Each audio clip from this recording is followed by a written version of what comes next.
Bismillahirrahmanirrahim. Assalamualaikum warahmatullahi wabarakatuh. Innal hamdalillah nahmaduhu wa nasta'inuhu wa nastaghfiruh wa na'udzu billahi min syururi anfusina wa min sayyiati a'malina may yahdihillahu fala mudilla lahu wa may yudlil fala hadiya lahu. Asyhadu an la ilaha illallah wa asyhadu anna Muhammadan abduhu wa rasuluhu la nabiyya wa la rasula ba'dah. Ya ayyuhalladzina amanu taqullaha haqqa tuqatih wa la tamutunna illa wa antum muslimun. Amma ba'd. Ikhwani fi din sadakumullah. Di hari-hari ini kita sering sekali mendengar berita-berita tentang kenakalan remaja. Ada yang tawuran, ya, ada yang pacaran, bahkan ada yang sampai hamil di luar nikah, ada yang narkoba, dan berbagai macam hal-hal lain yang rasanya membuat kita miris ya, melihat kondisi dunia pendidikan kita.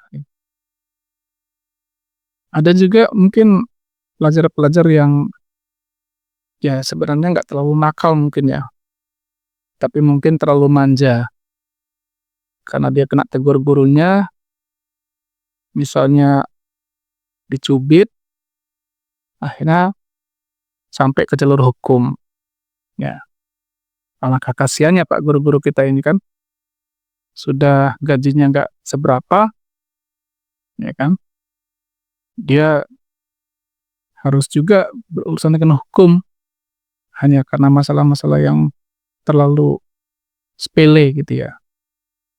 Nah, kenapa ini semua terjadi ya? Semua ini terjadi pasti karena ada yang salah dengan pendidikan kita. Ya, pendidikan kita itu sangat kurang dalam penekanan tentang adab ya, yaitu adab para penuntut ilmu. Ya, sioganya kan sebelum anak-anak ini belajar, paling tidak ada apa ya, mungkin training atau daurah lah gitu, sehari 2 hari misalnya, tentang masalah adab-adab menuntut ilmu. Ya. Nah ini hal-hal kayak gini mungkin cuma dapatnya di pesantren, walaupun belum tentu pesantren juga memberikan materi-materi seperti ini. Ya, adab dalam menuntut ilmu ya, itu adalah sesuatu yang sangat urgen ya, sangat penting sekali dan sangat ditekankan oleh para ulama-ulama kita terdahulu. Ya, alasannya adalah salah satunya supaya si penuntut ilmu ini nanti mendapatkan barokah yang banyak ya dalam menuntut ilmunya. Barokah itu maksudnya dia mendapatkan kebaikan kan. Jadi orang yang baik, orang yang saleh, ilmunya menjadi sebuah amal bermanfaat. Nah, perkenankanlah di sini kami membawakan sebuah kutaib, buku kecil, judulnya Min Hadis Salaf fi Thalabil Ilmi. Di antara petunjuk ulama salaf dalam menuntut ilmu. Karangan Dr. Muhammad Motor Az-Zahrani ya. Seorang dosen di Universitas Islam Madinah Al-Munawwarah. Di sini beliau banyak sekali yang membahasnya. Kita hanya ambil sedikit-sedikit saja ya. Di antara perkataan para ulama salaf tentang pentingnya adab ini, berkata Ibnu Mubarak rahimahullah, talabtul adab 30 sanah. Saya itu belajar adab 30 tahun. Wa talabtul ilma 20 sanah. Dan saya menuntut ilmu itu 20 tahun. Ya. Wa kanu yatlubuna al-adab tsumma al-ilma. Dan dulu para ulama itu pertama kali itu mereka belajar adab dulu, baru mereka belajar ilmu. Ya. Ibnu Mubarak juga pernah mengatakan, kadal adabu yakunu sulusail ilm. Hampir-hampir saja adab itu menjadi sepertiga daripada ilmu ini. Saking pentingnya adab. Kan? Kemudian dari Ibrahim bin Habib Ya, Asy-Syahid dia berkata, ayahku berkata kepadaku, ya, ini bapaknya Ibrahim ini, ya bunayya itil fuqaha wal ulama. Wahai anakku, datangilah para ahli fikih dan para ulama. Wa ta'allam minhum, belajar dari mereka. Wa khudh min adabihim, ambil adab-adab mereka. Wa akhlaqihim, ambil akhlak mereka. Wa hadihim, ambil akhlak mereka. Fa inna dzalika ahabbu ilayya min katsiril hadis. Karena hal itu adalah lebih aku cintai daripada kamu banyak belajar hadis. Ya. Tuh, seorang bapak yang menasihati anaknya agar banyak mengambil pelajaran dari adab-adab gurunya, akhlak gurunya, ya kan? Ini kelebihan kalau kita belajar kepada seorang guru, Pak. Kita beberapa waktu itu kan membahas tentang membaca buku. Nah, kalau kita cuma baca buku, kita nggak pernah duduk di majelis ilmu, ya kita nggak belajar tentang adab.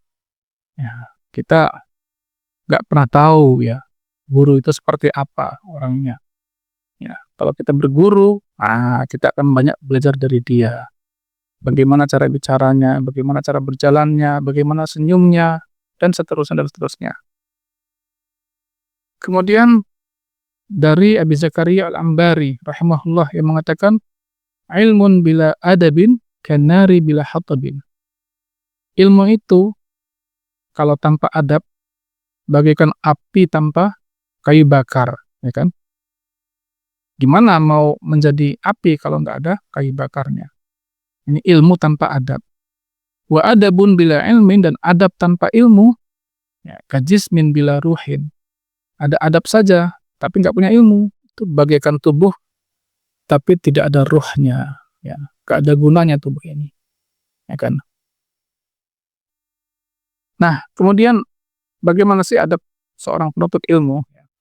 Beliau di sini membahas banyak sekali ya, tapi kita ambil poin-poin sedikit saja. Misalnya beliau katakan pertama, seorang penuntut ilmu ya yanbaghi li talibil ilmi ay yaqaddima an-nazra wa yastakhirullah fi man ya'khudhul ilma anhu. Seyogianya penuntut ilmu itu untuk menajamkan pandangannya. Ya, maksudnya hati-hati nyari guru, ya kan? Minta petunjuk dari Allah tentang orang yang akan dia ambil ilmunya. Benar nggak orang ini gitu loh. Wa yaktasibu husnul akhlaq wal adab. Daklah dia memakai akhlak yang baik dan adab yang baik. Wal yakun in amkana mimman kamulat ahliyatuhu wa tahaqqaqat syafaqatuhu. Diusahakan kalau bisa dia itu mengambil guru dari orang yang memang ahli gitu loh. Memang orang yang pinter gitu ya. Orang yang bagus akhlaknya. Ya, zaharat muru'atuhu, orang yang terlihat berwibawa ya, orang yang terpandang ya, maksudnya orang yang bagus gitu akhlaknya. Wa 'urifat 'iffatuhu, terkenal dengan iffahnya, orang yang menjaga agamanya ya. Wastaharat siyanatuhu, terkenal orang yang menjaga kepribadiannya ya. Ini poin pertama ini lumayan berat Pak ya. Kita dianjurkan cari guru itu yang betul-betul sempurna gitu ya. Memang ahli, orang berilmu, akhlaknya bagus, agamanya bagus, ibadahnya bagus gitu. Karena ada perkataan Ibnu Sirin rahimahullah yang beliau katakan, inna hadzal ilma dinun fanzuru amman ta'khuduna dinakum. Sesungguhnya ilmu ini bagaikan agama. Maka lihatlah dari siapa kalian mengambil agama kalian. Kan? Nah, jadi idealnya seorang penuntut ilmu itu ya memilih guru yang sempurna, hati-hati gitu loh.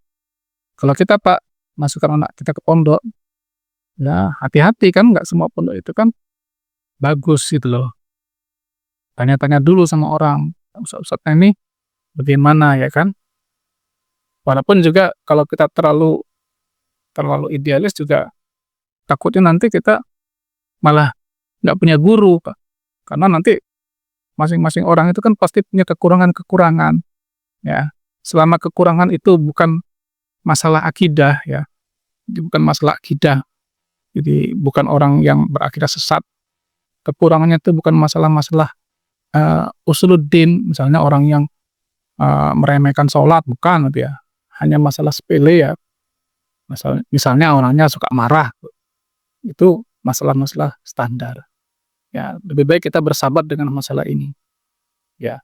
Jadi idealnya sih memang ya nggak bisa ngasal kita milih kiri ya. Kemudian selanjutnya ya, seorang yang penuntut ilmu itu, dia dianjurkan untuk takdiruhu wa tawaddu'uhu wa ijlaluhu li syaikhihi. Harus menunjukkan tawaduknya, ya, penghormatannya kepada guru. Wa badlul juhdi fi khidmatihi wa adamut taqaddum baina yadayhi. Nah, dia sungguh-sungguh berkhidmat kepada gurunya. Ya, berkhidmat benar, bantu gurunya. Apa yang bisa saya bantu Ustaz, gitu kan ya. Nah, wa adamut taqaddum baina yadayhi. Jangan sampai dia mendahului gurunya dalam berbicara, dalam berjalan dan sebagainya gitu. Karena kadang-kadang ada murid-murid yang, ya mohon maaf Pak ya, kadang-kadang mungkin ingin menunjukkan kepandaiannya kepada kawan-kawannya. Gurunya ditanya sama murid A, nah, gurunya belum jawab, murid yang lain B sudah ngomong, "Tat, kalau menurut saya begini, kayaknya gini loh Tat." Nah ini dalam adab menuntut ilmu kurang tepat gitu loh.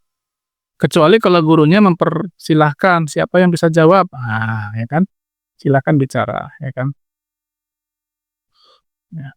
Yang ketiga, seorang penuntut ilmu itu mulazamatuhu li syaikhi lil istifadah min adabi wa akhlaqihi. Sesungguhnya dia bermulazamah dengan gurunya, ya istilahnya sering mepet gitu kepada gurunya untuk mengambil faidah adab dan akhlaknya. Ya kan, ini sudah kita singgung dalam pembahasan 6 syarat mendapatkan ilmu, ya kan. Nah, kemudian selanjutnya ayat ta'addaba fil julus baina yadayhi. Hendaklah dia memakai adab yang paling baik ketika duduk di depan gurunya. Wa yashuddu dhihnahu, dia kerahkan seluruh perhatiannya.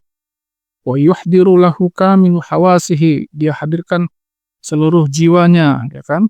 Nah, wala yaqsiru fil isgha' fa yatashaghalu bi fikrin. Jangan sampai dia mikir kemana-mana, ya, ngelamun kemana-mana. Pusatkanlah pikirannya itu, telinganya kepada pelajaran yang sedang dia dengarkan, ya.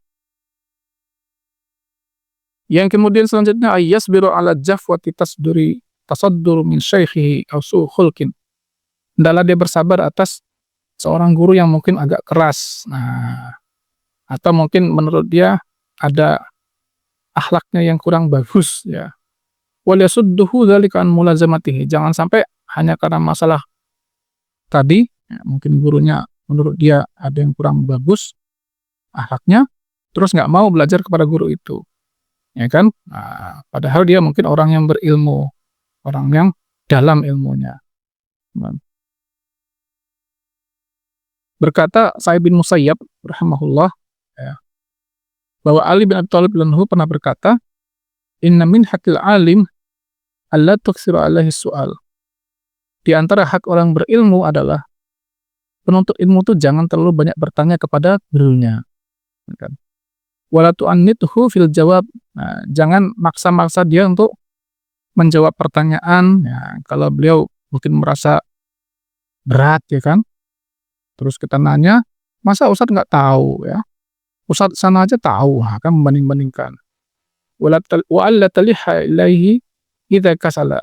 Jangan kita terlalu memaksa beliau kalau beliau lagi malas, ya, mungkin lelah, capek gitu kan ya. Wala ta'khudhu bi thawbihi idza nahadha. Jangan dia pegang-pegang baju gurunya, ya kan. Kalau gurunya itu mau bangkit dari duduknya, maksudnya menahan-nahan guru, ya. Wala tafshina lahu sirran. Wala tafshina lahu sirran. Jangan kita sebarkan hal-hal yang menjadi rahasia bagi guru kita, aib, gitu kan. Dulu ada seorang ulama salaf yang mengatakan, dia berdoa kepada Allah, "Allahumma astur aib syaikhi." Ya Allah, tutupilah aib guruku. Ya. Itu sesuatu yang sangat mulia, ya, jarang kita dengar sekarang, ya. Ya, hendaklah kita menutupi aib dari guru kita. Wala taktabanna indahu ahadan. Jangan kamu menggibah seseorang pun si dia, ya kan. Nah, wala tatlubanna asratahu, ya. Jangan sekali-kali kamu sebar-sebar keburukannya.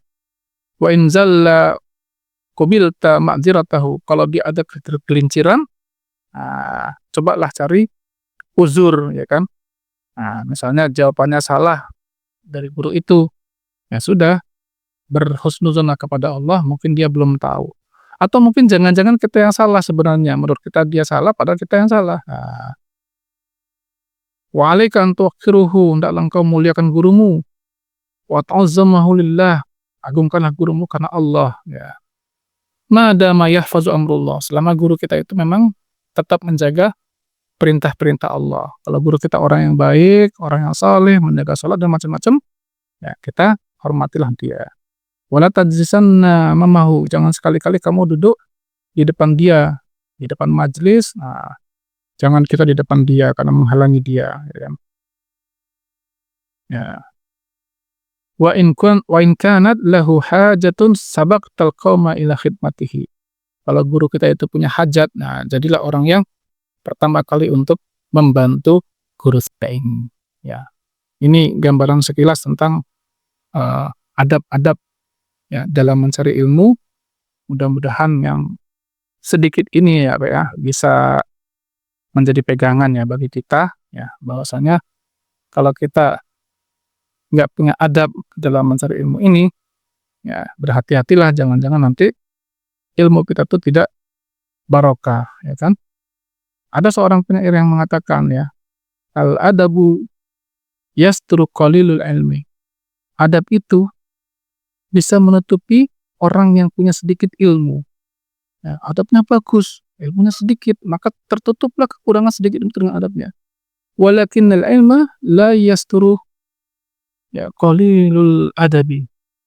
Tapi ilmu itu tidak akan bisa menutupi orang yang adabnya sedikit. Tuh. Orang itu ilmunya banyak, tapi nggak punya adab. Akhirnya apa? Menjadi aib yang besar bagi dirinya, gitu, ya kan? Tuh. Jadi ya kayak nggak berguna lah ketika orang itu dia mungkin orang yang berilmu tapi kok adabnya jelek sekali, ya. Wallahu a'lam bishawab, mudah-mudahan sedikit bermanfaat bagi saya dan ikhwan sekalian. Lebih kurang mohon maaf. Assalamualaikum warahmatullahi wabarakatuh.